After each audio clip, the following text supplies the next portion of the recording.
Hi, you're on the Reddit Confessions channel. She didn't say it like it was a joke. Clarabelle dabbed the corner of her lips with a napkin, locked eyes with her brother across the table, and said right as I passed her the salt. Without me, he'd have nothing. I didn't even react. At first, I thought I misheard her. Maybe she meant it differently. Maybe he was someone else. Maybe there was context. But no, she meant me, her husband, Everett, the man she married. Because, in her words, once, you make me feel grounded. Apparently, now, I'm just dead weight, with a mortgage and a driver's license. The room fell into this uncomfortable hush, where only the clinking of forks against porcelain filled the space. Her mother pretended not to hear it. Her father gave a little grunt that might have been approval. Her cousin giggled. And Clarabelle, she just kept chewing. I looked down at my plate. 3 bites of her mother's dry lasagna, 2 slices of store-bought bread, and a whole lot of disappointment. I swallowed the bite I'd been chewing for too long and said, "Then let's try." She blinked. "What?" I looked her in the eyes, calm as ever. "Let's test that theory. Let's see what I've got without you." She froze. Now, Clarabelle isn't someone who gets surprised. She's a planner, a controller. She once emailed a florist 4 times to confirm the roses would be soft blush instead of bruised coral. But in that moment, her mouth opened just a little, her napkin still in hand, like it was going to protect her from what I just said. I stood up. No yelling, no scene, just slowly, deliberately picked up my coat and keys. Her dad muttered, "Sit down, Everett." I replied, "I've been sitting for years." And I left. I didn't go far, just drove around, parked behind a shutdown, and stared at the flickering sign of a 24-hour gym across the street. I thought about everything, about the years I spent making sure she never saw the bills late, the way I gave up a promotion because it would have taken me out of town too often, the way I ignored the strange names that popped up on her phone with emojis I didn't recognize. I thought about the time she told me my taste in music was embarrassing, and the way she rolled her eyes when I said I liked classic cars. I thought about how many times I had apologized for being too sensitive, when really I was just reacting to her slowly grinding down my self-worth one sarcastic comment at a time. But I also thought about the safe. Clarabelle had a drawer she never let me open. She said it was for feminine stuff, but I knew the sound of that drawer opening in the middle of the night. I knew the hurried shuffling, and I knew how she always shut her laptop the second I walked into the room. So I went back, not to talk, to check. She wasn't home yet, still putting on a show for the family, probably spinning some story about me being dramatic. I went to that drawer, opened it. Inside, receipts, a prepaid phone, hotel bookings under her maiden name, and photos, selfies taken in places I've never been with her, with someone else holding the camera. One shot showed her in a robe, the same one she wore on our anniversary. Another was in a cabin, not ours. My name wasn't on anything, but his name, it was. And it was someone I knew. By the time Clarabelle walked in, I had already printed everything. I sat at the kitchen counter, the papers spread out like some twisted collage. The second she saw them, her heels clicked to a stop. The silence between us felt like it had weight, thick, impossible to ignore. She stared at the evidence, then at me, like she was debating which one was more of a threat. "You went through my things," she asked, like I'd been the one hiding another life in a drawer full of paper trails and betrayal. I didn't answer her. I just pushed a photo forward. The one where she was in a robe with a man's arm, barely out of frame, resting behind her on the headboard. "Is this Denton?" I asked. Her lip twitched. I saw it, a tiny crack in her carefully built mask. Denton was her co-worker, a guy I met once at a work mixer, the same guy who told me my wife was too sharp for just one man at the time. I laughed it off. Now, that sentence felt like a breadcrumb I'd missed. Clarabelle didn't deny it. She just shrugged. That shrug hit me harder than if she'd screamed. "You were boring, Everett," she said, grabbing a bottle of sparkling water like we were mid-debate and not standing on the ruins of our marriage. "You never took charge of anything. You just existed." Denton actually makes me feel something. I wish I could say I stayed calm, but something inside me cracked. Not with rage, not even with heartbreak, just a deep, hollow ache. I said, "So, the plan was what? To drain our joint account and disappear into the mountains with him?" She looked away, which was all the answer I needed. And then she smirked, and said, "You wouldn't survive a week without me. I've carried this relationship for years." That's when I laughed. Not because it was funny, but because it was ridiculous. She really believed that, truly thought I was helpless without her. Maybe she even needed me to believe it too, to keep her little narrative alive. So, I told her the truth. I told her I already froze our accounts the minute I saw the second booking. I had called the bank, explained the situation, and transferred my share into an account she didn't know existed. She blinked, caught off guard for the second time that day. I wasn't supposed to be capable of that. Apparently, I was supposed to sulk, beg, plead, maybe storm off and cry in my truck like some pitiful sitcom husband, but I didn't. Not this time.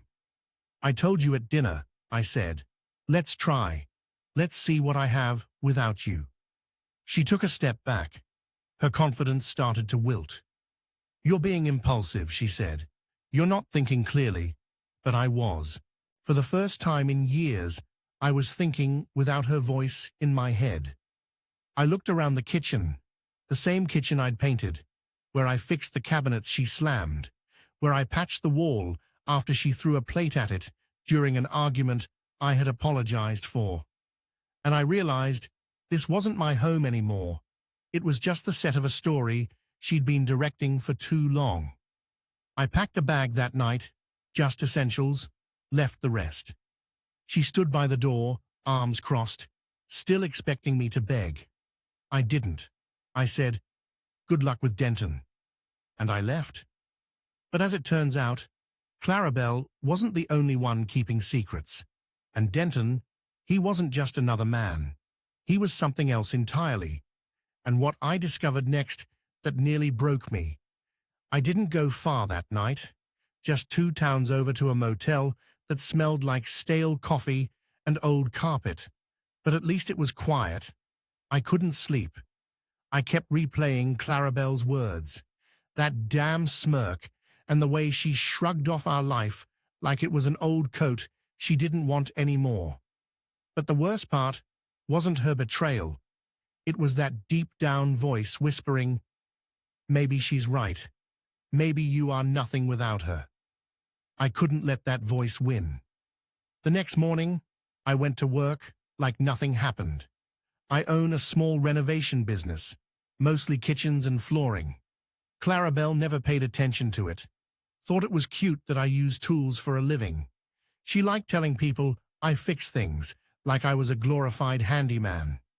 But that business paid for our house, our car, and ironically, her spa days and designer handbags.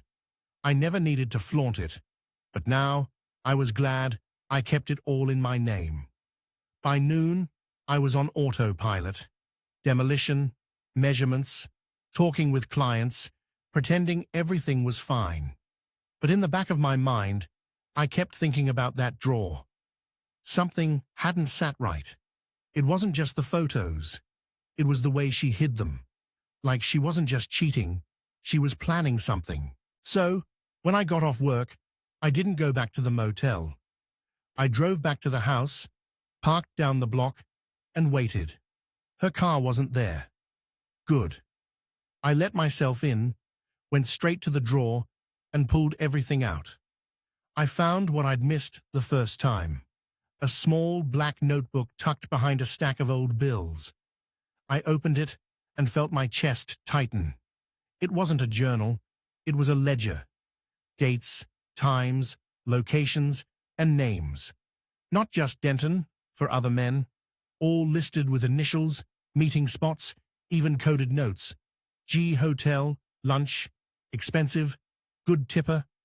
R Bar didn't stay overnight. It read like a business plan, except the business was her, and the product was betrayal. I sat there staring at it, my hands shaking. I flipped through the pages, and at the end, I found something worse than names. It was a plan, written in bullet points. Drain joint account, transfer funds to private ACCT, done. Move Everett to lease name only in progress. Use Denton's lawyer for post-split papers. Push divorce after bonus hits. February. Keep house. He won't fight if I'm calm. She wasn't just leaving me. She was gutting me piece by piece, like I was nothing more than a minor obstacle between her and her new life. This wasn't emotional. It was strategic, cold, and apparently Denton was just one of many.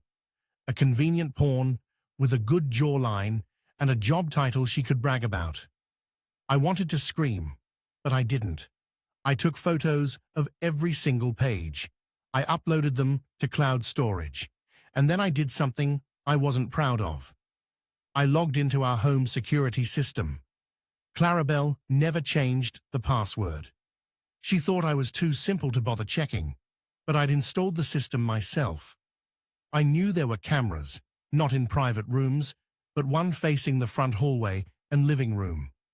I scanned the last 2 weeks, and there it was, night after night. Clarabelle opening the door, greeting different men like it was normal, kissing them, walking them toward the hallway, sometimes laughing as she waved at the camera like she knew I'd never look. But one clip stood out. It was from 5 nights ago. Denton, he wasn't alone. Clarabelle opened the door and greeted him. And then another man stepped inside, older, bald, wearing a suit. I didn't recognize him, but he handed her something, an envelope, and she nodded. Denton kissed her cheek. The second man didn't even speak. They left together, all 3 of them. That envelope, I had no idea what was in it, but whatever it wasn't good. Something told me this wasn't just about cheating anymore. There was a bigger game being played, and I'd been the blindfolded fool sitting at the center of it. And that's when I realized Clarabelle wasn't just betraying me, she was using me, and I had no idea how deep it went. I stared at the paused security footage, trying to make sense of it. Dent and I expected smug, handsome, and exactly Clarabelle's type once she got bored of playing the supportive wife. But the man in the suit, he didn't smile. He didn't even make eye contact with the camera. He handed her that envelope like it was a transaction. No handshake, no warmth, just business. The kind that people like me weren't supposed to understand. And then all 3 of them disappeared down the hallway. I couldn't stop wondering, who was he? A lawyer? A fixer? Something about him screamed quiet danger. The kind that doesn't need to raise its voice to ruin your life. I zoomed in on the footage, paused on a frame where the corner of the envelope was visible. There was a seal on it, not a stamp, a company logo, small, circular, faint. I didn't recognize it, but I snapped a picture on my phone. I had a gut feeling this had nothing to do with cheating anymore. I left the house before Clarabelle returned. I couldn't face her yet. I needed answers, not more of her gaslighting and smug half-smiles. I drove to the one person who might help, my old friend Micah, a tech consultant who once helped me install the security system Clarabelle never bothered to learn how to use. Micah was a conspiracy nut, lived off energy drinks and online forums, but he was brilliant. I showed him the footage and the photo of the seal. He narrowed his eyes, leaned in, and whispered, "You're into something heavy, man. That's not just some firm. That's a private arbitration company. High-end, discreet, used by people with something to hide, like affairs," I asked. "No," he said, shaking his head. "Like money laundering, asset transfers, pre-divorce shielding. People use these services when they want to legally screw someone before they even know what's happening." I felt like the floor dropped beneath me. Clarabelle wasn't just cheating. She was preparing to annihilate me financially and emotionally while keeping her own hands clean. Micah started digging.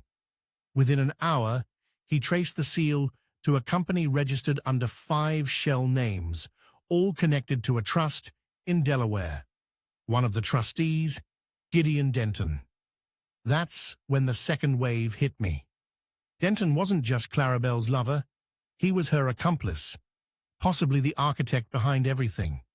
The fake tenderness, the vacations, the slow siphoning of funds. He'd probably seen guys like Mia H 100 times, the quiet husbands, the men who apologize too much, the ones who doubt themselves just enough to stay manageable. But he made a mistake. He underestimated just how dangerous a man like me can become when he's been quiet for too long. I didn't go back to the motel that night. I drove out to my office, locked the door, and sat at my desk with every printed document, every screenshot, every note I had. I laid it all out like puzzle pieces and stared at the edges. Somewhere in this web was the way out. Not just escape, justice. By morning, I had a plan, and Clarabelle had no idea what was coming. By the time the sun came up, I had more clarity than I'd felt in years. I wasn't going to scream, throw things, or play the heartbroken husband in some tragic melodrama. Clarabelle wanted to gut me clean and silent. Fine, I'd learn from the best. And I'd hit back where it would hurt most. Her image, her network, and the future. She was so busy trying to steal from me. The first thing I did was meet with my accountant, Martin, an old friend who owed me more than a few favors.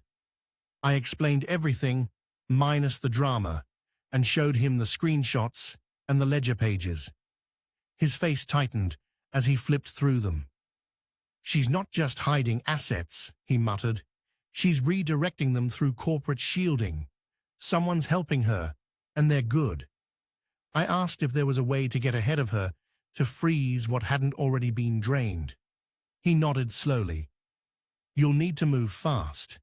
Preemptive filings, emergency motions, and you're going to have to make this public before she does. If she controls the narrative, you'll look like the guilty one." I hated that idea. I'm not the type to air dirty laundry. But if keeping quiet meant losing everything, my house, my business, even my reputation, then that silence would become a weapon in her hands. And I was done handing her weapons. I went home that afternoon to gather more documents. Clarabelle wasn't there. Her car was gone, probably parked outside some boutique cafe with dinner somewhere nearby, planning the next step in my eraser. I walked through our home like I was seeing it for the first time, not with love, but like a stranger evaluating the damage. Every framed photo of us suddenly looked staged. Every drawer felt like it held secrets. I found a hidden phone in her nightstand, tucked behind an old perfume box. No password, just arrogance. I opened it. There were messages between her and Denton, not just flirtations, plans, updates, timelines. February 12th, execute the move. Everett won't suspect a thing. Make sure the papers are served after the account clears. And one that made my hands go cold. If he pushes back, my contact can shut down his permits. He won't build anything without our approval. They were trying to dismantle my entire business, not just steal from me, bury me. I copied every message. I emailed myself every image. I recorded a video of myself reading the texts out loud with the timestamp showing. I wanted everything documented. If she was building a legal coffin for me, I was about to light the whole thing on fire before she had the chance to slam it shut. I left that phone exactly where I found it. That night, I contacted a journalist. Not a flashy TV anchor, but someone who worked deep in local investigative reporting. The kind that had taken down 2 city councilmen for shady land deals the year before. I told him I had a story. Marital betrayal, financial fraud, manipulation, corruption.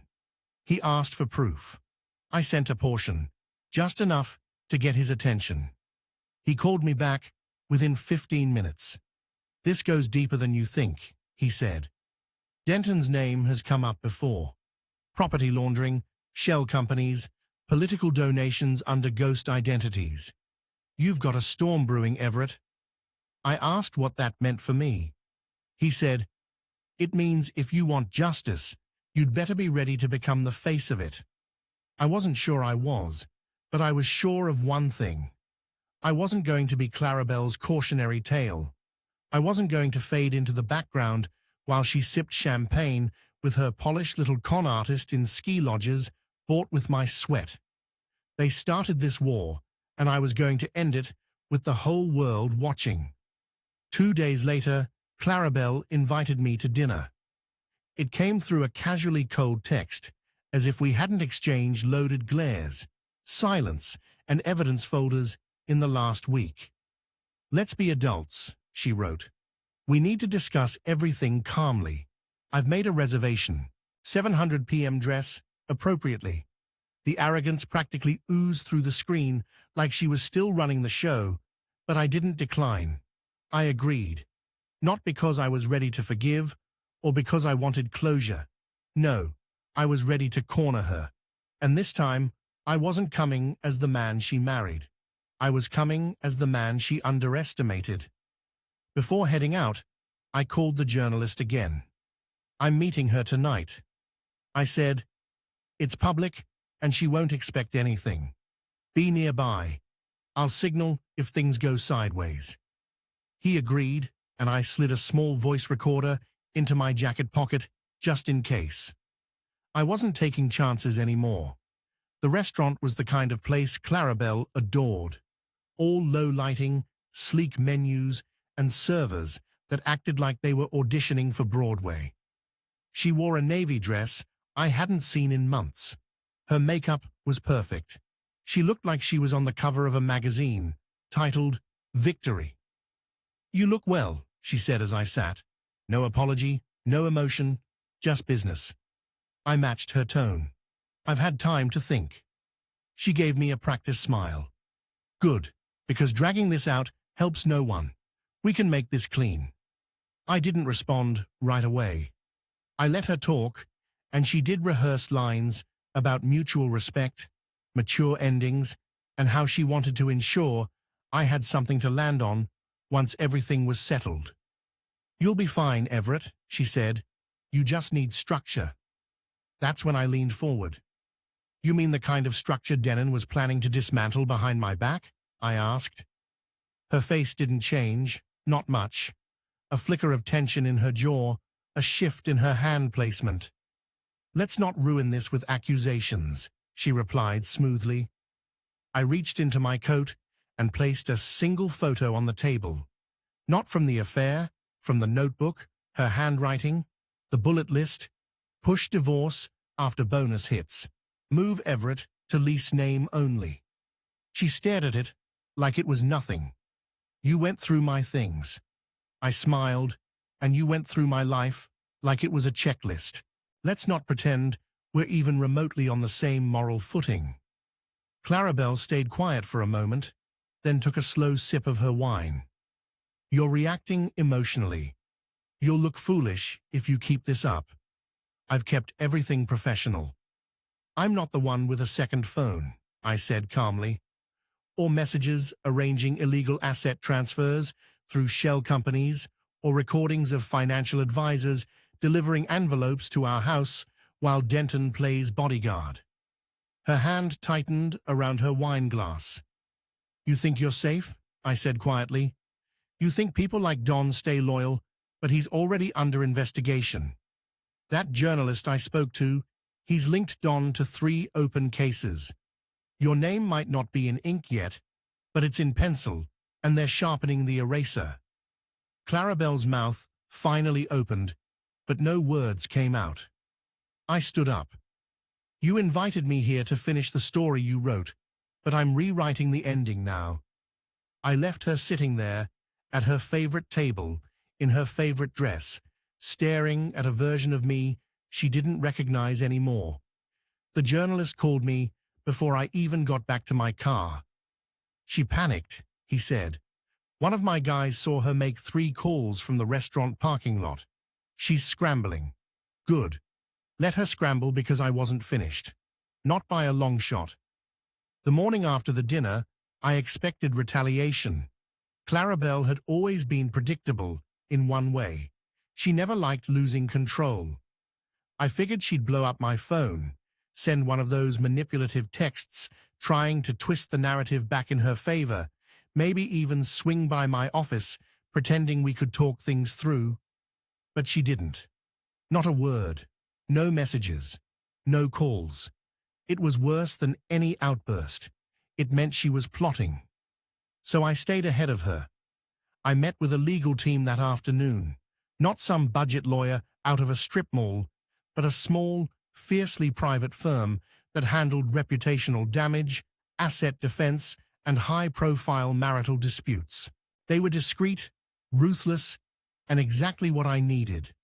When I laid everything out, the fake business connections, the notebook, the video clips, the burner phone, one of the partners actually whistled under his breath. "This isn't a divorce case," he said. "This is a take-own. Your wife's trying to financially execute you before she even files." The next few hours were a whirlwind. Emergency filings, asset protection paperwork, cease and desist letters sent to Denton's companies. The firm launched a quiet inquiry into every transaction Clarabelle had made in the past 6 months. By the time I walked out, they'd already frozen 2 accounts she thought I didn't know about. That night, I got a text, not from Clarabelle, from her sister Lydia. She and I were never close, but she wasn't cruel like the rest of Clarabelle's family. Her message was blunt. "She's freaking out. What did you do?" I didn't reply. Instead, I sat at my desk, looking at the documents I gathered, and thinking back to the early years of our marriage. I used to believe Clarabelle's coldness was just how she protected herself. That the sharp jokes, the sideways glances, the controlling nature, it was just fear, or maybe a learned behavior from growing up in a family where affection was currency. I kept excusing it, kept convincing myself I was the lucky one. But now, all I could think about were the moments she made me feel like I was a burden. The way she once told me I lacked presence when I didn't speak up at a party. How she joked about my builder's tan in front of her friends, laughed about my budget wardrobe while I paid for her designer shoes. She didn't love me. She never did. She loved owning me, and I let her until now. The next morning, the journalist reached out again. "We've got enough," he said, "but there's something you need to see." He sent a folder. Inside were financial reports from Den's companies. Buried in those numbers was a recurring transfer labeled only as consulting services. Same amount, same date, every month. The recipient, a company under Clarabelle's name. She wasn't just trying to ruin me, she was benefiting from Denton's schemes, actively, willingly. On paper, I stared at that file, heart racing. This wasn't just betrayal. This was criminal. Before I could even process it, another message came through from Clarabelle. Just one line. "We need to talk now." I didn't answer because I knew exactly what that meant.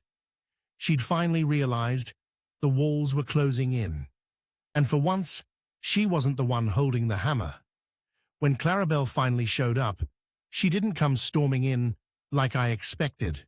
No threats, no tears, just calm, rehearsed poise.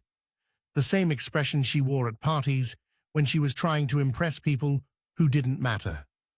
She walked into my office like she still belonged there. I didn't offer her a seat. She stood for a long moment, studying me, waiting for something. Maybe regret, maybe a crack in my composure, but I didn't give her the satisfaction. I'd rehearsed this moment in my mind 100 times. I was done, flinching. "I know what you've been doing," she said finally, "and I think you're making a very big mistake." I almost laughed. "Clarabelle, you tried to erase me like I was an old calendar event. The mistake was thinking I'd stay quiet while you lit the match." She sighed and placed a folder on my desk. "Settlement terms," she said. "If we both agree, it all goes away quietly. No court, no mess." I didn't open it.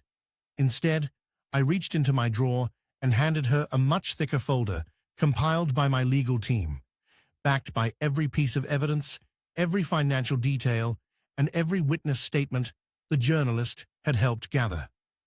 "Here's the truth," I said, "signed, time-stamped, and going public in 48 hours, unless you agree to my terms." Her lips parted, but no words came out. I laid it out for her clearly and calmly. She'd walk away with nothing from the business. She'd return every cent she funneled into Denton's hands. She'd issue a statement of fault, not for me, not even for the media, but for the investigation that was already underway. And in exchange, I wouldn't press charges. I wouldn't publish the story, and I wouldn't ensure her name became synonymous with fraud in every corner of the internet. She looked at me like she didn't recognize me anymore. For the first time, she looked small. "I thought you were weak," she whispered. "I was," I said, "but not anymore," she signed. And just like that, it was over. I walked her to the door. She didn't say goodbye, just stepped out into the daylight, like a woman who lost everything, because she had. Not because I destroyed her, but because she destroyed herself, trying to destroy me. Weeks passed. The journalist ran the story, stripped of names, focused on the financial fraud. Denton's company came under full investigation. The arbitration group dissolved within days. And me, I took a vacation. My first one in years. Alone, quiet, peaceful, no secrets in drawers, no fake smiles across dinner tables. I rebuilt not just my business, but myself, brick by brick. And here I am now, sharing this with you. Not out of bitterness, but as proof. Proof that the quiet ones, the boring ones, the ones who keep their heads down while others try to step over them. We are not weak, we are patient. And patience, when it finally moves, is unstoppable. Thank you for watching Reddit Confessions. If you've ever seen someone underestimate the wrong person or live through it yourself, tell us in the comments. And here's something fun. Share the most shocking historical betrayal you know of. We love a good plot twist from history. See you in the next story.